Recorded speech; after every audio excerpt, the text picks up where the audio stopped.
Oh, no. Okay, there I am. I see Tammy's here. Okay, do you see me? Um, if it happens again, I'm just gonna wait till Sunday and I'll start this whole topic again. And I'll probably delete all the current lives because this is beyond frustrating. With um I guess with the way everything else was working, I shouldn't complain because we've had several good. I'm really frustrated at the moment. We've had a few really good weeks without getting cut off, but then twice this at the same, I hardly even get into the topic. So if I get cut off again, that's it. I'm not going to start a fourth stream because it's very frustrating. You can see why I like having a backup stream ready because it takes much longer. It takes several more minutes to try to get the new stream set up. So if I have a backup stream, it makes it go a lot faster. But s- yeah, oh boy, tell you. I want to apologize, but it's not my fault. When it happens like that, especially I don't know what happened that first time. I wondered if it's because I had the chicken sitting on the keyboard and maybe it bumped something and messed everything up, but it looked good on my end. My internet was fine. But this last one was most definitely the kind of thing that happens when it's on YouTube and it says my connection is unstable, but I can see it's good. So it's beyond frustrating. Anyway, it's just, yesterday was one of those days where it just felt like I had all 3 grandbabies here, and I absolutely adore my grandbabies, and we had some really good moments. All 3 of them were little poops yesterday, and there was that, and then I had a chicken that got over the neighbor's fence yet again, despite everything I keep trying to do to keep that particular chicken contained, speaking of chickens. And I was just fit to be tied. I was so mad, and I just by the time the day was over and all the kids were picked up, I'm like, "I'm kinda done for the day. I'm done. I'm done. I'm just gonna go sit in my massage chair." My muscles were sore, I was exhausted, and I was in tears by that point because it was the whole day, and I kinda almost feel like that right now with this whole thing with the live. So I can't remember where I was at. I know at one point I was talking about the sound that the hens make, or yeah, that a couple of my hens would make when they'd find a tasty treat. So they would make that funny little sound. And I thought, are they letting the other chickens know there's a good tasty treat here? And I was suspicious that was it.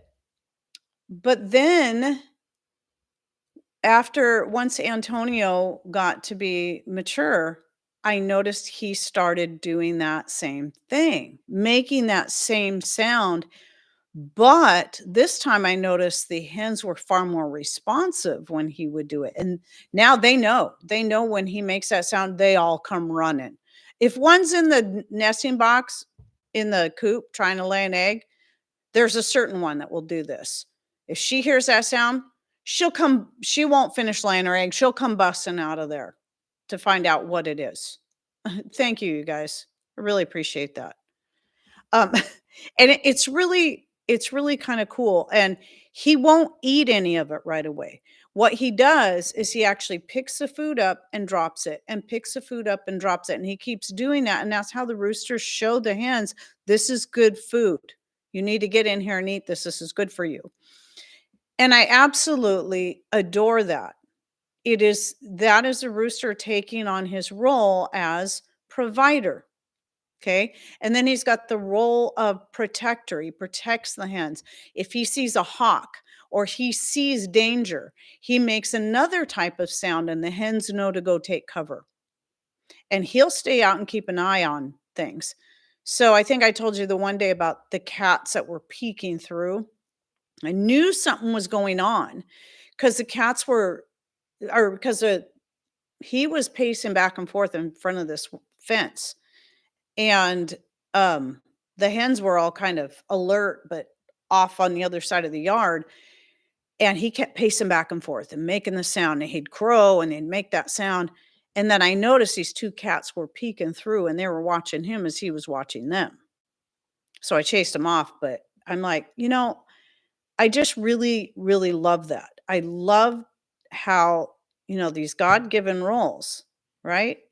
And they know by instinct what to do, and they step in and they do that. So aside from having the ability to produce our own chicks with having a rooster, I've got those 2 things too, and it makes me feel a lot more safe when I have to leave for the day or even just for a few hours, knowing that I've got the rooster here to help protect his girls.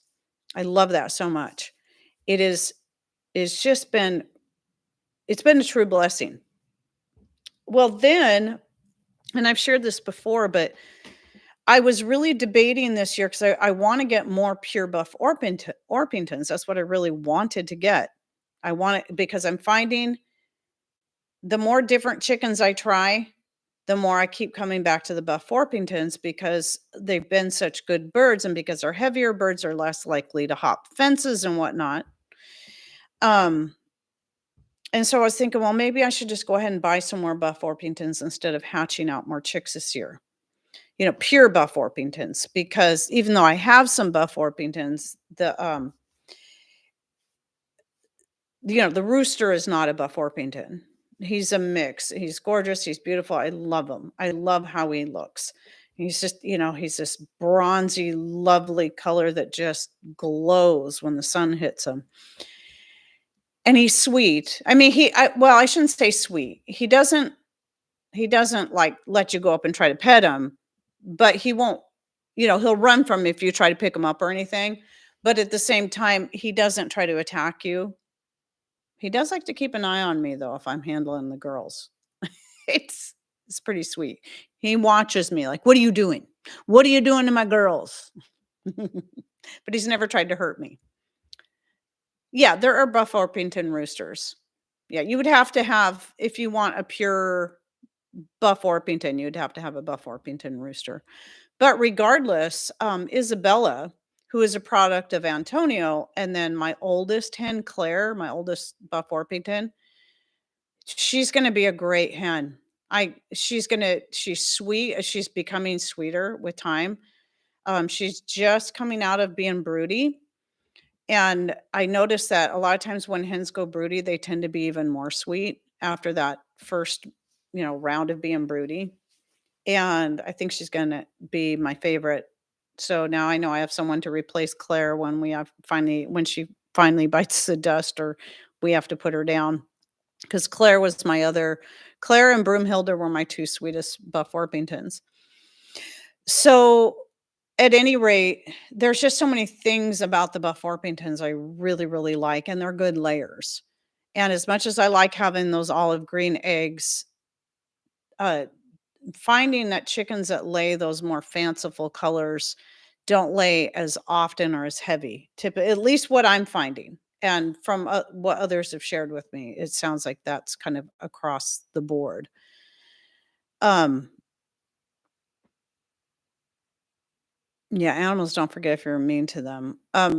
Antonio's pretty good. He's pretty good with the hens. And here's the other thing I've noticed about him, because I went to a message board where I was trying to find out if roosters will mate with hens when they're not laying, like during the winter.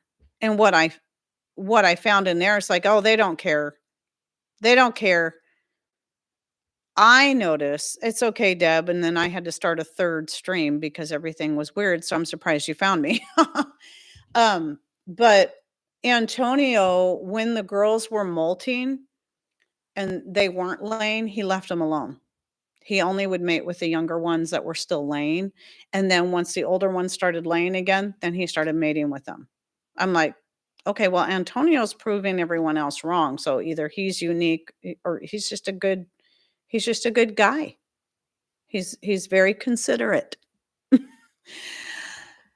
So, anyway, the things that I learned, what I was gonna get to is that So I was debating, should I hatch out some more chicks? I only got 1 hen out of my each of my last batches, and I don't wanna have a bunch of roosters and just 1 hen again when I can get full blood Buff Orpingtons, full bred Buff Orpington chicks. Well, come to find out, my question was answered when I called down there and found out they weren't getting any chicks this year because they couldn't. It wasn't because they didn't want to, it was because they couldn't. Not Buff Orpingtons, not any kind. So, at any rate, that was my answer, and as silly as it may seem to those who don't believe, it was really kind of an answer to prayer, and I thank God for that. Because here's the other thing that I started picking up on with some of the hens that I have, like the 3 that I bought last year, and I never thought about this until somebody brought it up.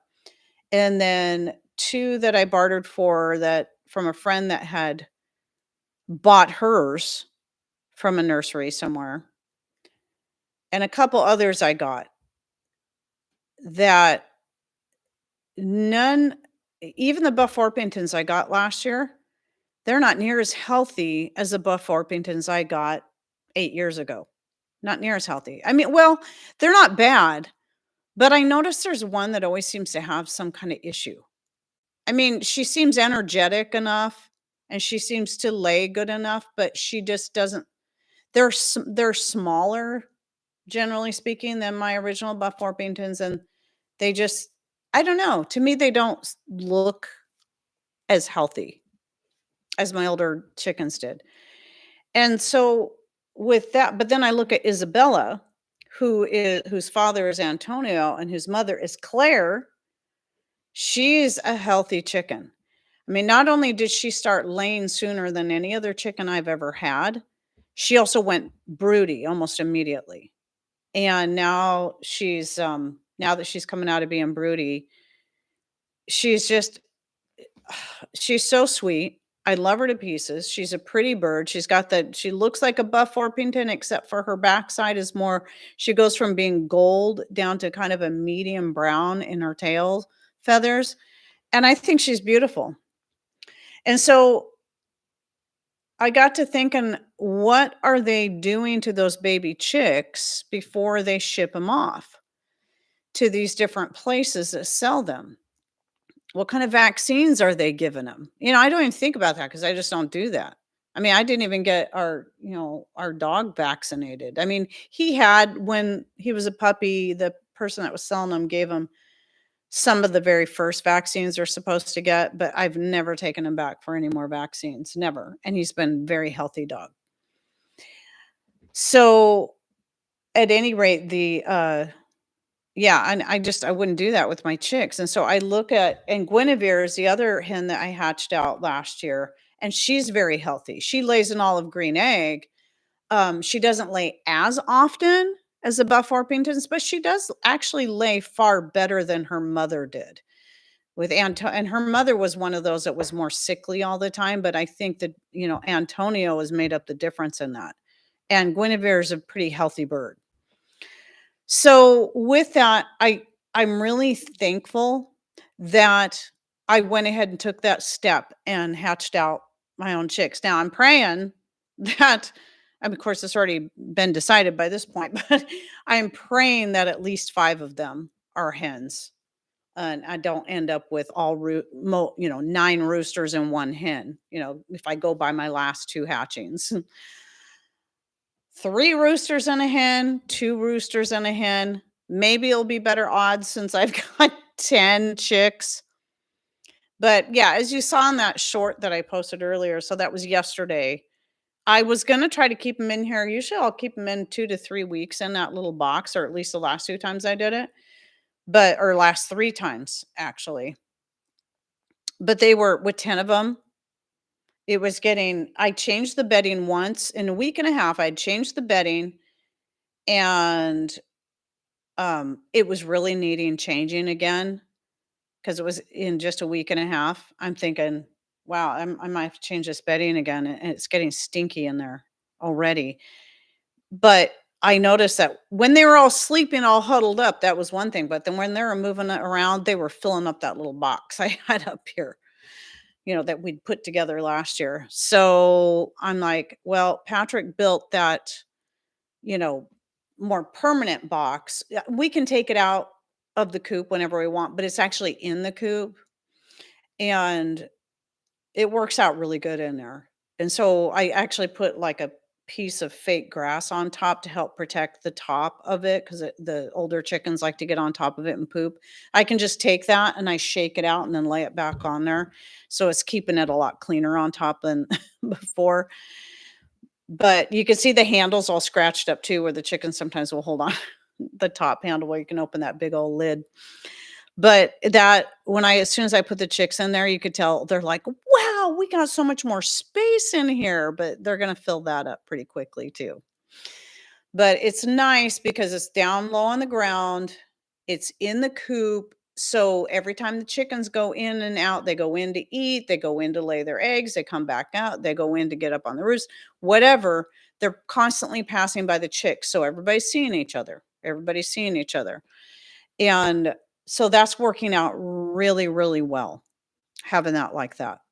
And, the chicks seem happier in there. I'm like, "How could I notice that so soon?" But yeah. I'm getting ready to book a flight for my son to come visit me. Wish you could jump in his bag and come too. Oh, so anyway, I'm really grateful that I did that, and it will be nice to see how many hens I get. And I feel really good about I mean, all these chicks look very healthy. And I think they're gonna be like Isabella and, Guinevere. I think they're gonna be very healthy birds because Antonio, of all the chickens I've got in the past couple years, he is the healthiest one. Thankfully, it's the rooster that ended up being the healthiest chicken out of all of the new chickens that I've got within the past couple years, and I'm absolutely grateful for that. And so now, it's being very selective of who I take the eggs from, and you have to watch and pay attention. Um, uh, and I probably won't hatch any out from Guinevere, even though it's nice having the olive green eggs, just because they don't produce as much eggs. They look pretty in the carton, and I'm certainly like Silver, not Silver, Ruthie is the one that I'm just kinda done with her. She was laying the light sage green eggs, and I don't even she hasn't been laying in, like, a week, and when she does, she lays a thin-shelled egg, and so it's like she's one of those ones I say she's kinda sickly, so she's gonna go soon. I'm only keeping her around for the sake of Antonio and for the other hens, so he doesn't only have a couple of hens and wears everybody out.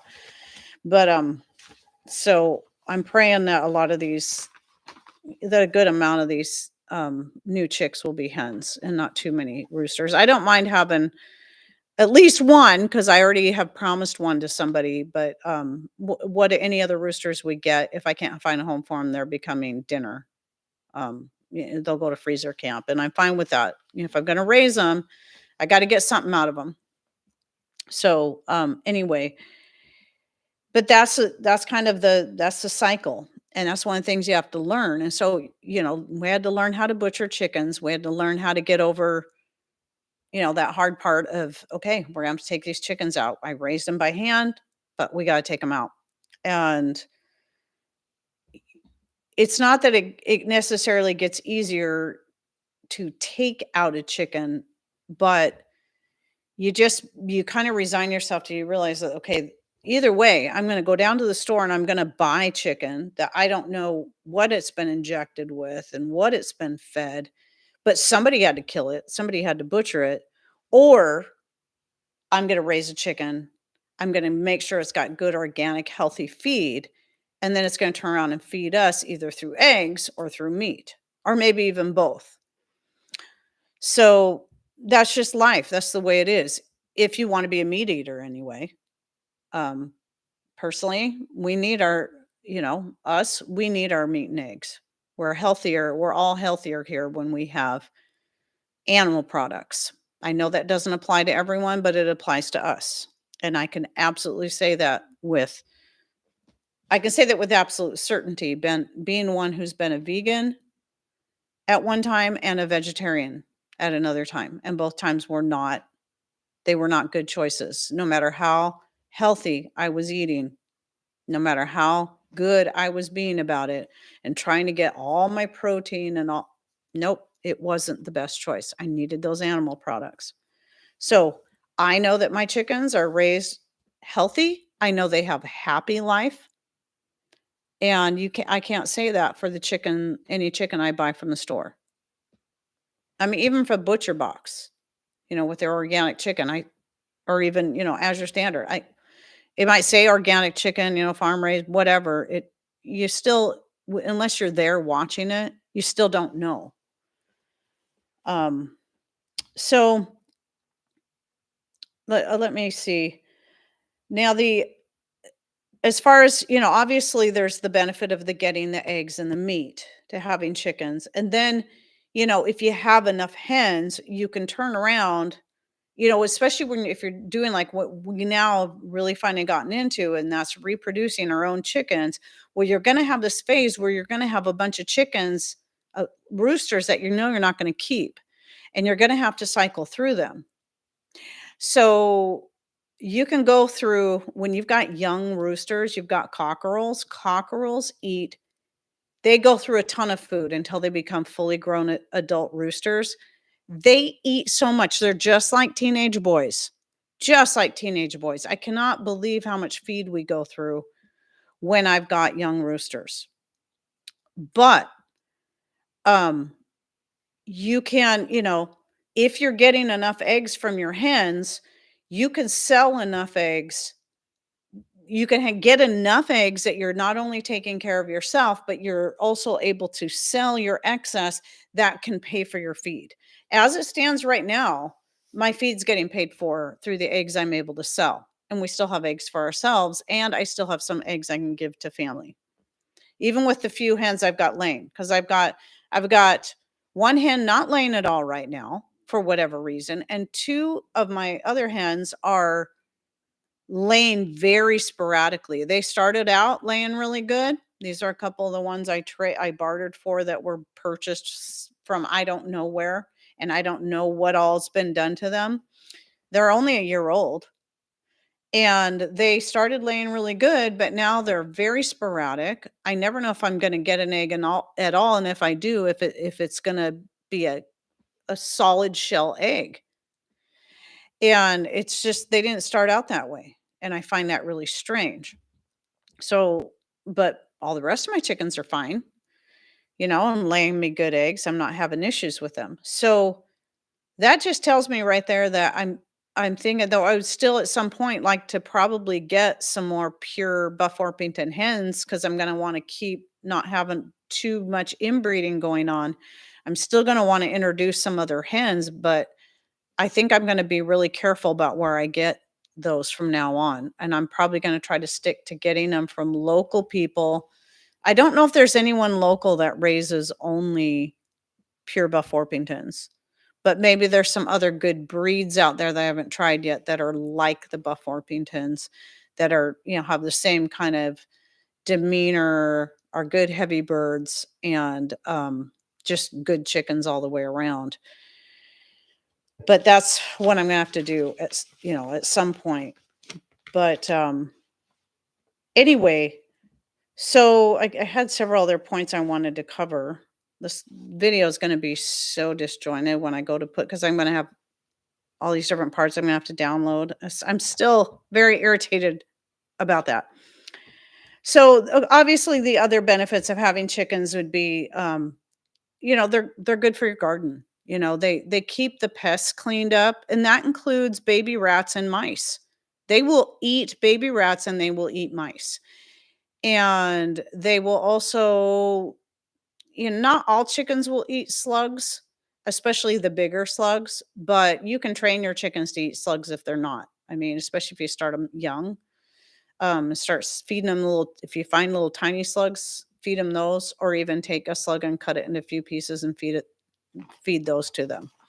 But yeah, they'll keep your pests. I mean, massive difference in the amount of slugs we had around here once I got chickens.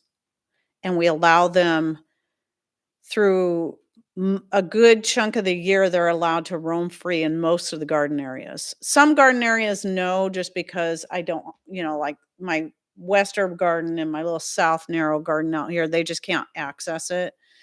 And I don't have a good way for them to access it. I would like to let them roam in there so they could get all the slugs in those areas. But what's more important are the other areas anyway. And so they really keep that the pests down. Slugs being our biggest nemesis when it comes to that kind of thing. And then they till. They're always tilling, so you gotta be careful what you got, you don't if you've got some young perennials, their feet can if they're really well established perennials, they won't hurt them. But if they're young, that's where I take, like, what I used to when I bought all those hanging baskets, used them for a few years and realized this isn't the best idea. Took those hanging baskets, now they come protectors for young plants and for pots that I'm trying to keep chickens out of, and they look nice too. So, that works really good, and and then, of course, they're always pooping and leaving their fertilizer behind, and then when I go change all the bedding from the chicken coop, I take all that and it goes into the garden, and then I lay down fresh bedding, and so everything's getting cycled through. Sometimes though we'll buy a bale of hay or straw from the local nursery. It's so expensive anymore. I mean, it's still a bale usually lasts us a whole year, but I also will add other things in there. Like when we get a lot of grass from down the road when we mow, I'll put a lot of it in my gardens, but I'll also throw a lot of it into the coop, and that becomes some of the bedding in there too.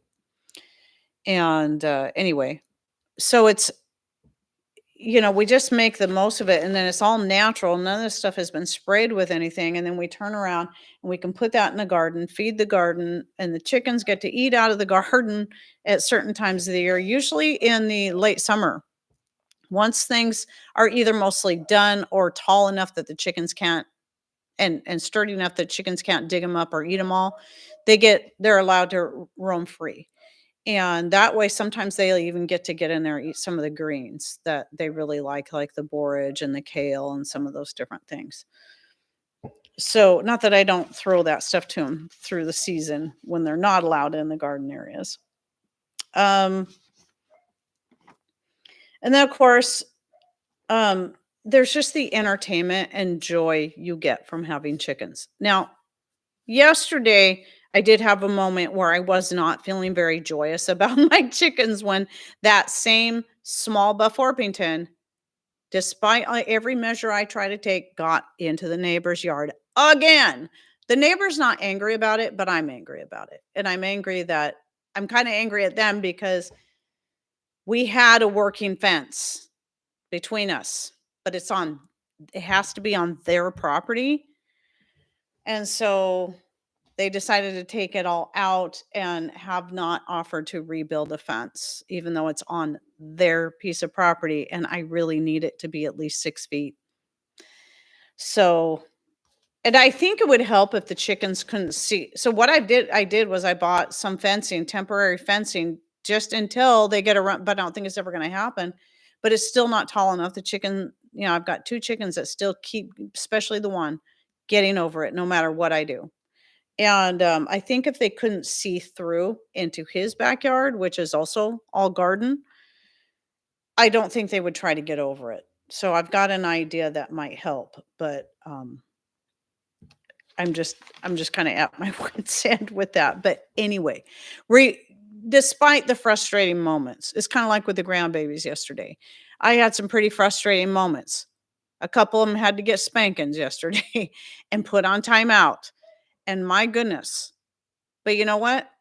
I wouldn't trade that for anything in the world because I love those grandbabies so much, and the joy I get from having those babies is worth every minute, even of the frustrating times. Same goes with my chickens. As frustrated as I get with the ones that wanna come up on the deck and poop on my deck, and then I have to rinse the deck off again or get into a pot again or hop the neighbor's fence, it's still everything else about it. No, I haven't tried cutting their wings. I've thought about it. I'd have to look up how to do that. I just really don't want to. I've just never had to do that before. I could put a 2-foot fence up and it was fine. It kept chickens out because they were just like, okay, yeah, whatever. I knew they could get over if they really wanted to, but they just wouldn't. Wasn't until this last year that we started having issues like that. So, grr. There's always turning those into soup too. If I get enough hens, I might just do that. If I get enough hens out of this batch, and then maybe hatch out more chickens. I would like to get some more laying hens from Claire because I can tell because Isabel, Isabella, I love her. I love her so much. So she's going to be probably my, right alongside Claire. She's gonna be my favorite chicken. And you know what's sweet is Claire's her mother. And I was like, she can't know that she mother and daughter because I'm the one who hatched them out. But those 2 will I notice now they'll cuddle down together during the day, and they tend to stay close together. It's really sweet. I'm like, "Oh." So, then there was if you've never had chickens, there was a few other things I wanted to say that you might not. I had to figure this out that first well, not the first winter. Usually the first winter, your hens will keep laying and they look normal. They'll keep their big red combs and all that. But I don't know what my dog's barking about, but I don't think it's important. I'm sure it's not. It doesn't sound like it's anything scary anyway. But in their second winter, when they're gonna molt and they're gonna stop laying unless you try to force them to lay, which I don't agree with personally, and so I don't do that. Is that Dusty? Dusty, what the world are you doing on your husband's account again? Anyway, the one thing that nobody told me about or I never heard about, and I had to look, and it took me a long time to find it.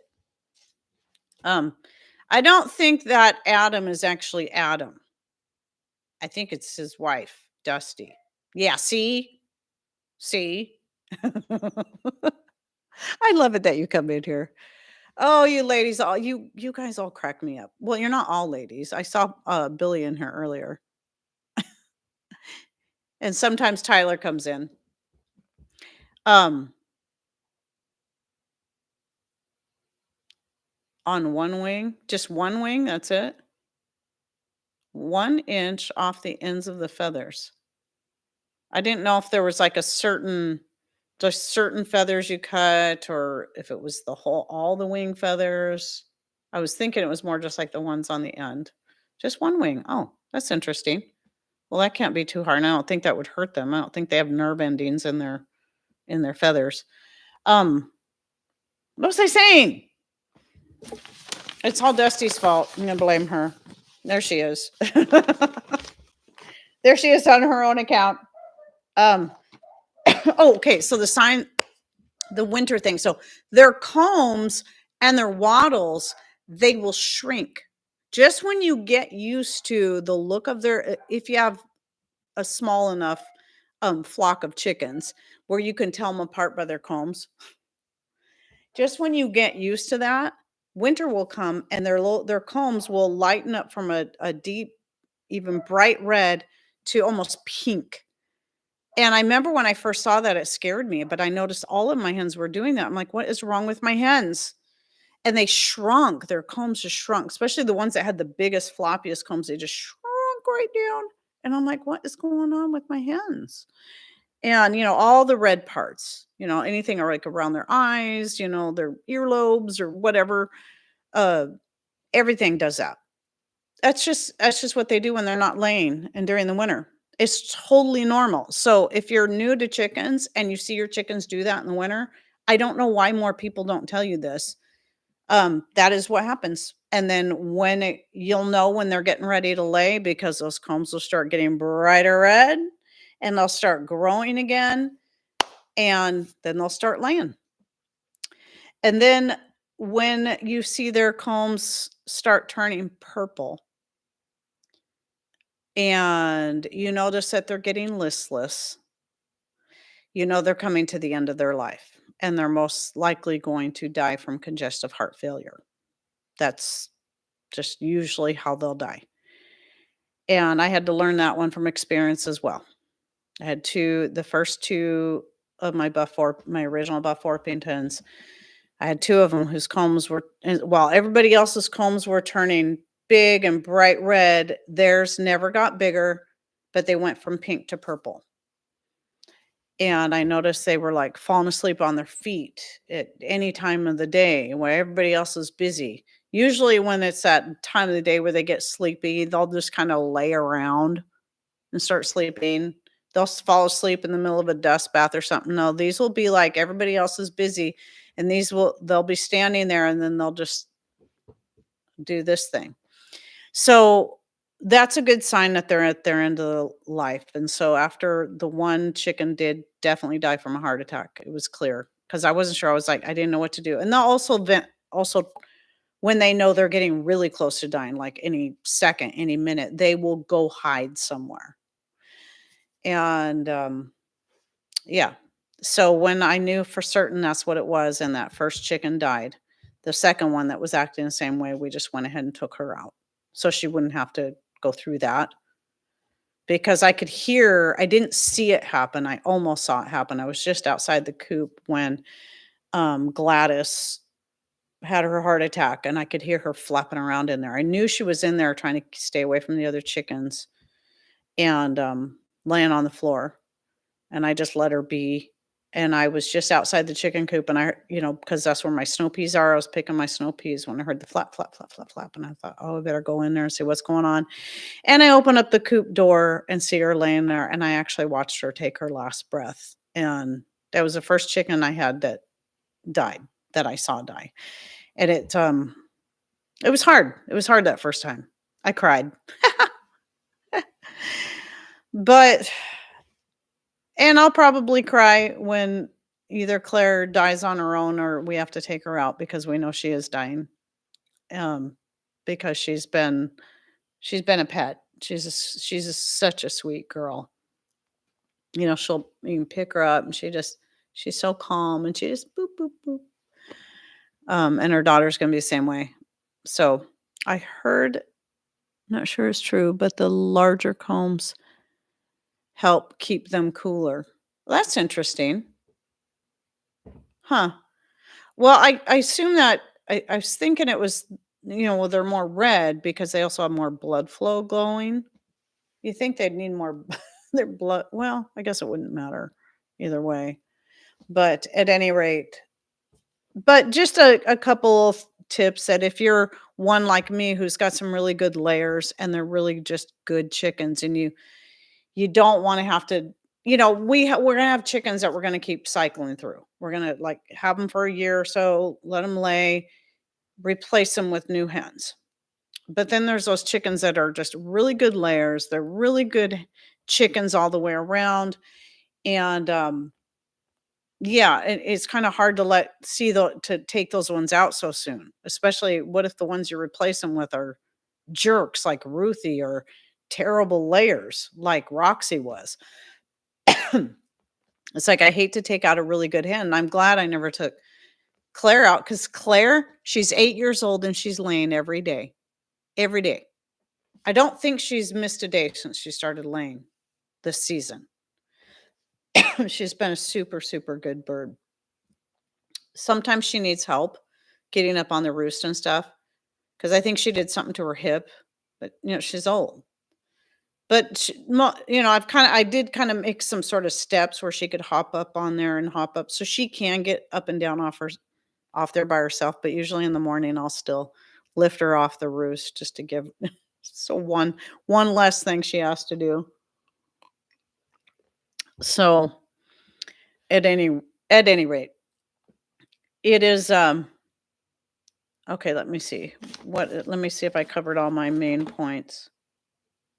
I talked about the winter changes, the signs of old age, and they're getting close to death. I talked about how roosters care for their hens and why it's worth having a rooster. I had to learn that from experience after all those years of waiting. Oh, I want to get a rooster. No, I don't want a rooster yet. Yes, I do. No, I don't. Yes, I do. No, I don't.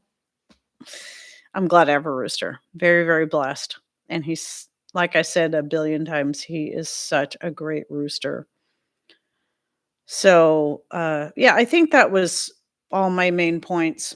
So, if anybody out here does not have chickens yet, and you're still weighing out the pluses and minuses. If you have any space at all, chickens don't take up a ton of space.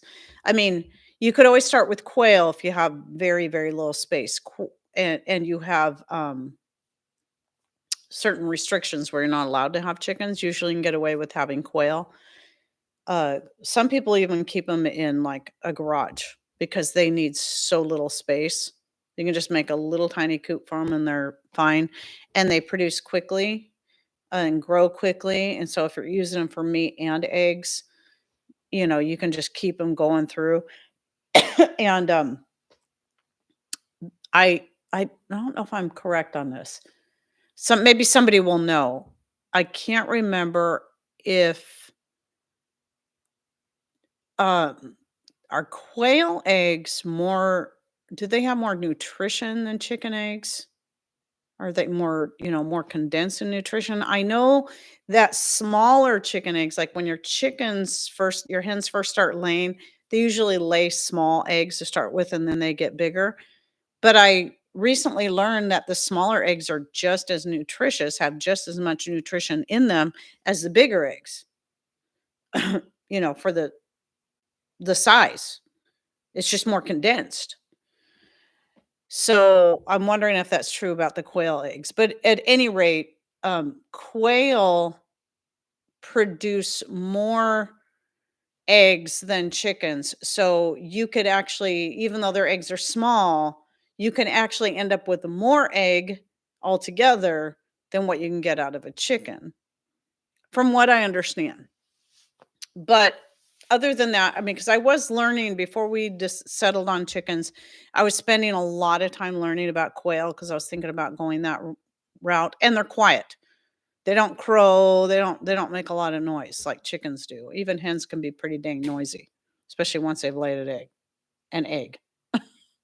I have one hen that likes to get up to the highest possible point she can, which right now is a garbage can that I don't know why is in the backyard with a ladder laying close to it, which I don't know why that's there either. That's a Patrick thing. But she'll go up the ladder, get on top of the trash can and brap, and the whole time she's going up the ladder, brap, brap, brap, brap, brap, brap, and she gets on trash, and then she wants to make sure everybody knows, "Hey, y'all, I laid my egg." It's like, okay, we got the picture before you even started going up the ladder. Noisy mouth. Anyway, if you're considering it and you're still trying to weigh out the pluses and minuses, I say just do it. Just make sure you have good infrastructure in place as far as keeping them safe at night, like having a good, sturdy coop that will keep them safe from whatever predators you have in your area. Those are the types that are most likely to come out at night. So you're going to have foxes, you're going to have weasels. Um, I almost said weevils. No, it's the other way around. Chickens will eat the weevils, but the weasels will eat the chickens. Um, for us, it's the raccoons, uh, maybe coyotes, uh, neighbor dogs.